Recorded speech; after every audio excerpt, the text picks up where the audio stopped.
Every girl wants you to be her man, but I'll wait right here till it's my turn. I'm not the kind of girl who gives up just like that. Oh no, it's hard, but I'm holding on. I'm gonna be your number one. It's hard, but I'm holding on. I'm gonna be your number one. Every time that I get the feeling, you give me something to believe in. Every time that I got you in me, I know that I want it to be. But we're all gonna take my chance now. I'm gonna make it happen somehow. And you know I can take the pressure off when people like a pleasure. It's hard.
And so we meet this afternoon to celebrate and to remember the life of Paul Ralph Frederick Koerner. We come to mark a journey of 79 years. All of you here marking different milestones. All of you here representing so many more who've come alongside Paul on this journey. And I believe the photograph of the family in here are all here today. How good is that? And it's good that you're all here supporting Mirror as well. And so we remember Paul, the loving husband, your father, a brother, a family member and a friend. And today, with tribute, music and readings, let's capture the positives of Paul's life. And we'll commend that free spirit to live on in the hearts of every one of you that he's come alongside. And may he rest in peace with all our lost loved ones gone before. Paul, you've touched us all with your life.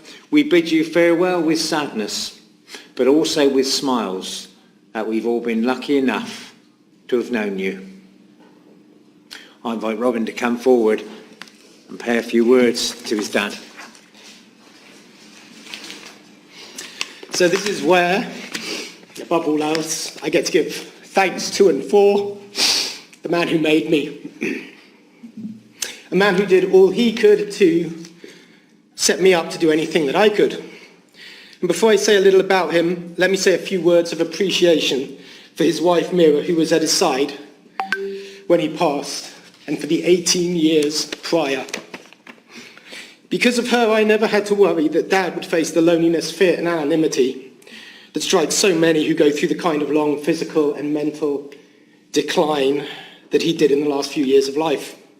Her love and loyalty gave not only great joy to Dad, but also confidence to Rachel and me that whatever he was facing it with what anyone would most want to face it with as they did so.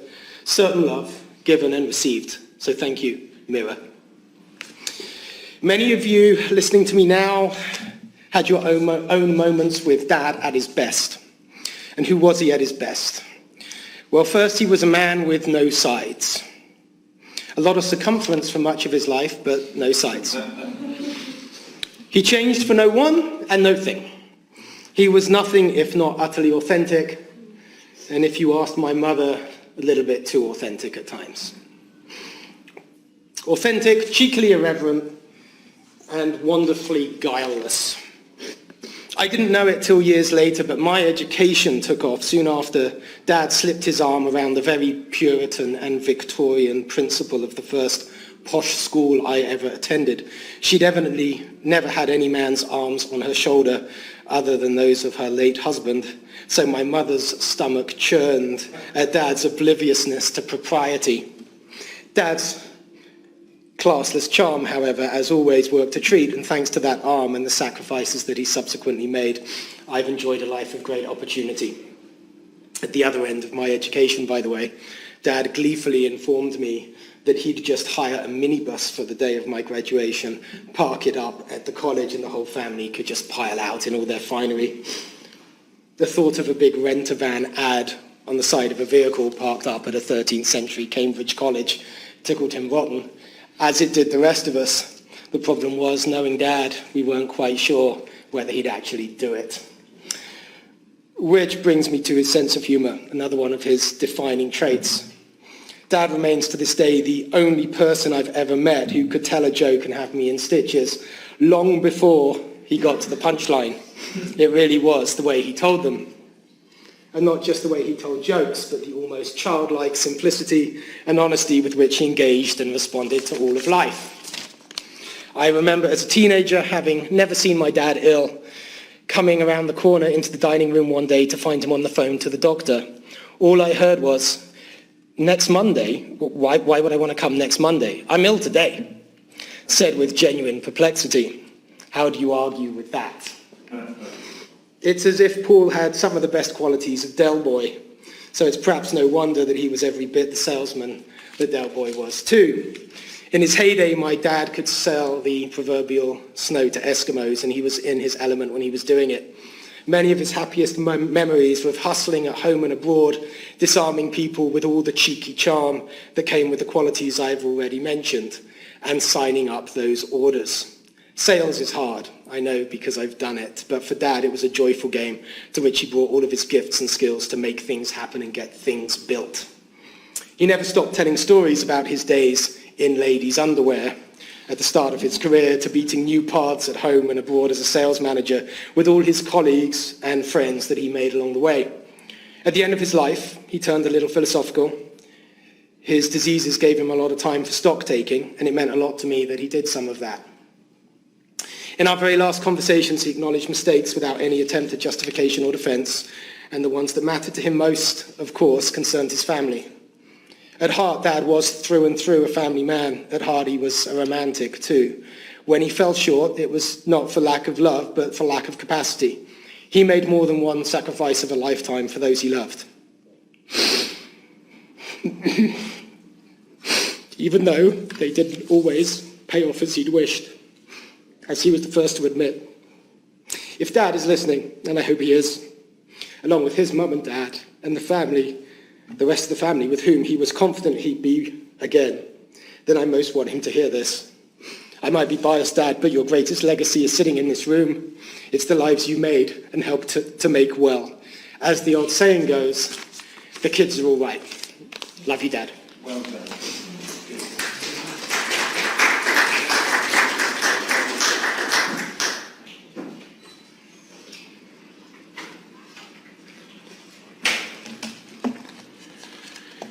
Thank you, Robin, for that. It takes a lot of courage to come up here on the day that you've lost someone that's very close to you. All of you could come forward and tell a story, and some of those stories would make our hair stand on end, I know that. That can be for later. The man who was born Hampton had 2 sisters. All the memories you bring today of the man who loved his motorbikes. He loved dancing and jiving and skiffle, going to the alley pally as they called it. People skills, as you've mentioned, Robin, the good salesman. If you have those people skills, you can come alongside people all through your life. And when you get in those tight corners, you can usually get out of them as well. And your dad did that, I know. He was a good cook, you didn't mention that. A good baker. Apparently, the Koerner cake is very famous. I'm not sure who has the recipe for it now. But it's all things you'll remember with a smile. So remember the man who loved to travel. Remember the man, as you've mentioned, with his sense of fun and his sense of humour. He was sociable. He enjoyed shaved Fred or a Costa, and he always loved a cup of tea. And he loved the dogs too. And of course he loved you, Mira, for 18 years. And you've been much appreciated by the family for being there. And bringing lots of friends with you today from your part of the world. How good is that? Today we come to remember all the positives of this man's life, and we leave the rest behind. Come in the shade of this evening when the sun will paint the sky in the west. Stand for a few moments, think of me, and remember only my best. The man who loved to travel and the sea, and you see the picture of the sea on the Aldrich service and on the screen. How we all love to come close to the sea at times. The tide recedes, but it leaves bright seashells on the sand. The sun will go down, but that gentle warmth will still linger on the land. And then the music stops, but yet it echoes on in sweet and soulful refrains, because for every joy that passes, something beautiful remains. And then we come to a very lovely part of the service where you can just listen to the music of Westlife and see the pictures on the screen.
1,000 words.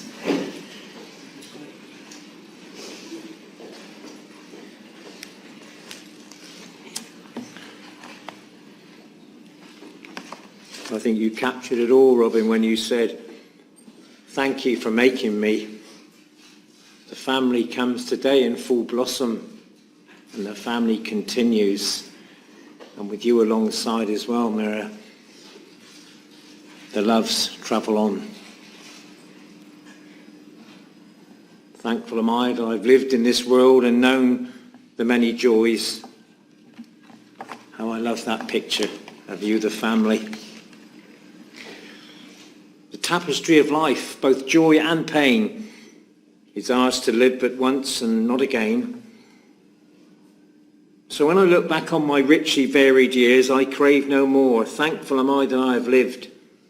Think of me and smile. A few moments of quiet. You come here to remember Paul, but you come here remembering all your lost loved ones as well today. When you think of lost loved ones, do you only hear silence? Let that silence be brief. Turn again. Hear them still. All those hearts of gold that cared for you beat on in all of you tomorrow still.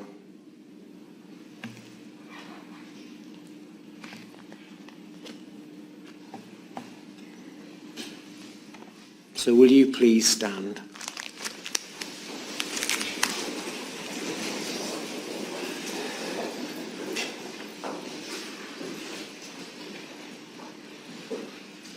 We look back and we remember you, Paul, our family member and our friend. Paul, we commend that free spirit to live on in the hearts of everyone that you touched along the way. May you rest in peace with all our lost loved ones gone before. And the family tree tomorrow, with you still so much part of it, blossoms still. Deep peace of the flowing air to you. Deep peace of the quiet earth to you. Deep peace of the rolling waves to you. And tonight, deep peace of the shining stars to you. Rest in peace, safe in all your hearts, and all will be well. And the most important thing we do today is to say thank you. Thank you for all your love you've given Mira in these last 18 years. Thank you to Dad for everything. The laughter and the love. Mad days and crazy days. And cake days too. Thank you for being you. And Paul, we know that you knew all along how much you meant to us.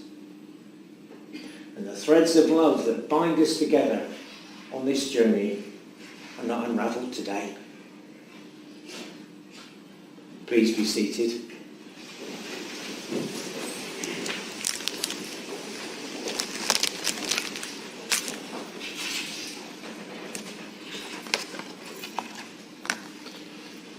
Thank you for all being here. I thank the family for helping me put together this service,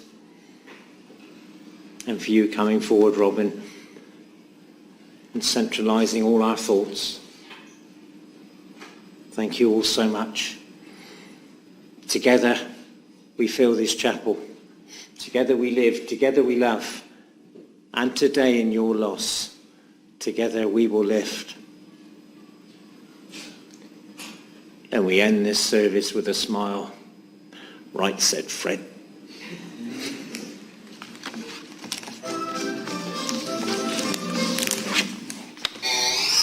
Right said Fred, both of us together, one injection, steady as we go.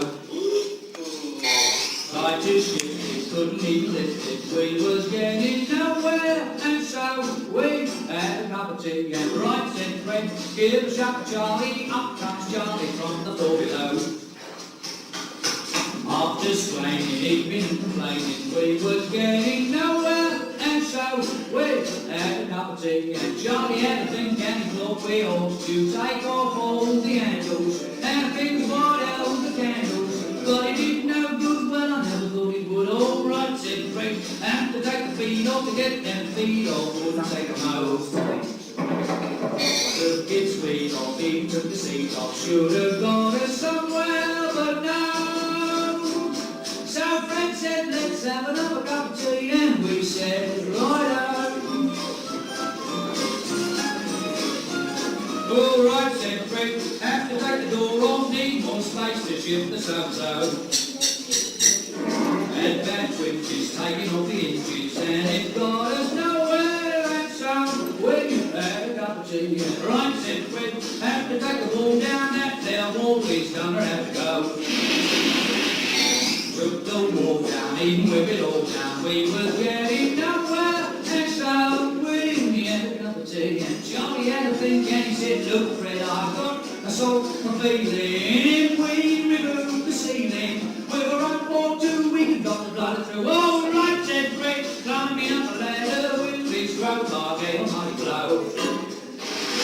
Was he in trouble after kind of ruffle, landing on the top of his dome? So Johnny and me had enough coffee, and then we went home. I said to Johnny, we'll just have to leave him stand on the landing, that's all. You see, the trouble with Fred is he's too hasty. Now you never get nowhere if you're too hasty.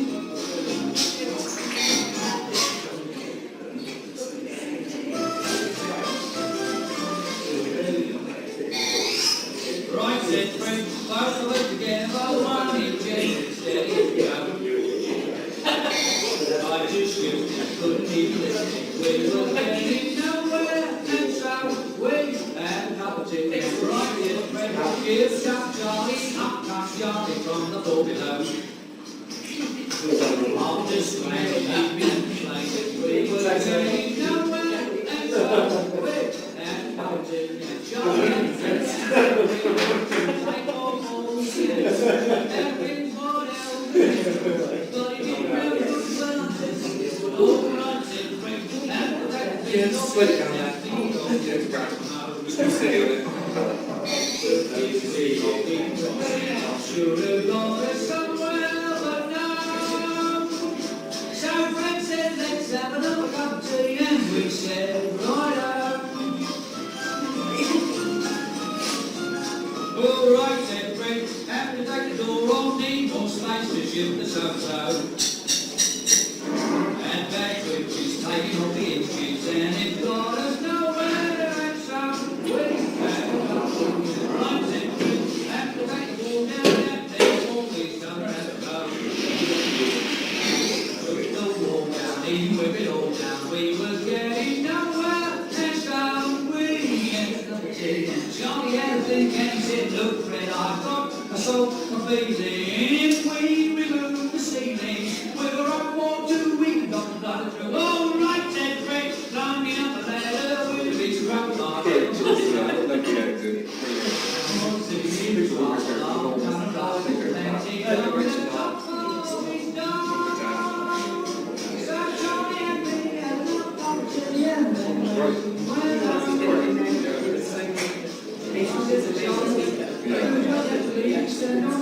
Let's just speak about emotions, don't we?